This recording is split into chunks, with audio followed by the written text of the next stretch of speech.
Eh bien, quand le nonce m'a appelé, c'était un samedi soir. Je m'apprêtais à regarder un petit film, Arsène Lupin pour tout vous dire, voilà. Et donc c'était un peu inattendu du point de vue du moment, mais j'avoue que j'étais un petit peu content que ça arrive parce que ça fait 8 ans que j'étais évêque auxiliaire et que c'est un bon moment pour faire autre chose et accueillir un diocèse à accompagner.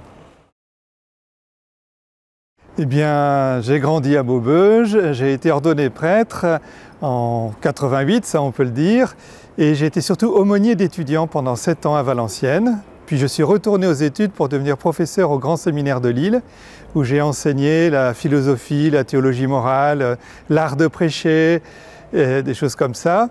Et ensuite, j'ai été nommé à Valenciennes à nouveau, mais comme recteur de basilique, un pèlerinage de Valenciennes, Notre-Dame du Saint-Cordon, pour le millénaire de ce pèlerinage. Et ensuite, je suis devenu curé et doyen de Valenciennes et du Valenciennois. Ensuite, j'ai été ordonné évêque un 22 septembre 2013 dans cette cathédrale que vous voyez derrière moi. C'est quand même un événement que d'être ordonné là où 25 rois ont été sacrés et nombre d'évêques ordonnés. Oui, c'était un grand moment. D'aussi loin que je m'en souvienne, j'ai toujours voulu être prêtre. Je fais partie de ceux qui sont nés dans la foi. Et au dire de mes parents, ma première communion que j'ai faite à 6 ans, juste après, j'ai dit que je voulais être prêtre. Je ne m'en souviens pas trop, mais à ma profession de foi, je l'ai écrit dans mon livret et je l'ai redit et ça ne m'a jamais quitté. Et voilà, je suis là au service de l'Église. Dans toute mission, de toute façon, c'est les relations humaines qui sont à la fois le lieu le plus important, là où se joue le plus d'émotions, le plus de force et aussi le plus de difficultés parce que là où les hommes existent, il y a aussi des tensions, ça peut arriver. Mais ça fait partie de la vie et de pouvoir permettre aux hommes, aux femmes, aux enfants de grandir avec ce qui fait leur quotidien, c'est ça ma vraie joie. Et alors, je crois que nous, les prêtres et les évêques, on a tous ces moments références, comme on dit au football, vous savez, il y a les matchs références. Et je crois que dans la vie des évêques ou des prêtres, il y a des moments références qui nous disent, finalement, c'est vraiment pour ça que je suis devenu prêtre. Il les aima jusqu'au bout, Jean 13, verset 1. Et en fait, pour tout vous dire, je l'ai emprunté aux prêtres aînés qui mangeaient avec moi tous les midis à table à Valenciennes.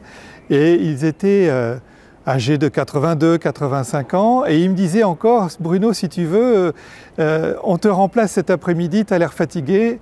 Et je me disais en moi-même, c'est incroyable, ils sont fidèles jusqu'au bout. Et c'est à leur fidélité que j'ai emprunté cette devise.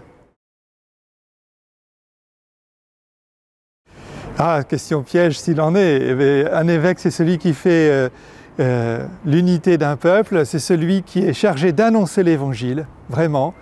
Et quand on regarde le conflit qui a amené l'existence des diacres, Étienne et ses compagnons, en fait, ce que disent les apôtres, c'est nous devons à l'annonce de l'Évangile et au service de la prière. Voilà. Et ça, c'est le cœur même. Donc, annoncer l'Évangile, puis vienne la sanctification du peuple de Dieu, et enfin, le guider vers le royaume, quand même, vers le royaume de Dieu.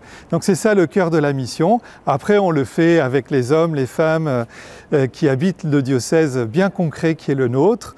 Et c'est ainsi que nous avançons, avec des pas pratiques, comme dit le pape François, pas des grandes théories, mais des petits pas pratiques, de telle sorte qu'on n'oublie personne. C'est ça qui compte. Eh bien, c'est un peu ce que disent sans doute tous les confrères qui changent de ministère, mais on a toujours l'impression de partir au milieu du gué.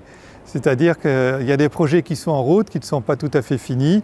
Alors je voudrais leur dire en particulier pour notre beau projet En route pour la mission, eh bien que la route ne s'arrête pas. De toute façon, il est porté par l'archevêque, Monseigneur Éric de Moulin-Beaufort.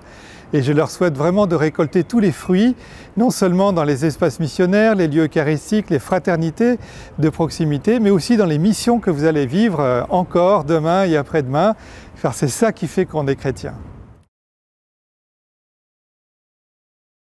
Eh bien, je m'apprête à vous découvrir, chers amis de l'Orne, parce que je ne connais rien du tout à la Normandie, pour être honnête, et vous allez m'initier à la culture et aux coutumes du diocèse, mais plus encore, vous allez m'introduire dans cette longue tradition qui fait presque 1600 ans, à commencer par Saint Lathuin jusqu'aux saints époux Martin, que je vais vénérer avec vous et sur les traces desquelles nous allons marcher et poursuivre cette vie des chrétiens qui a 1600 ans d'âge, comme je disais tout à l'heure.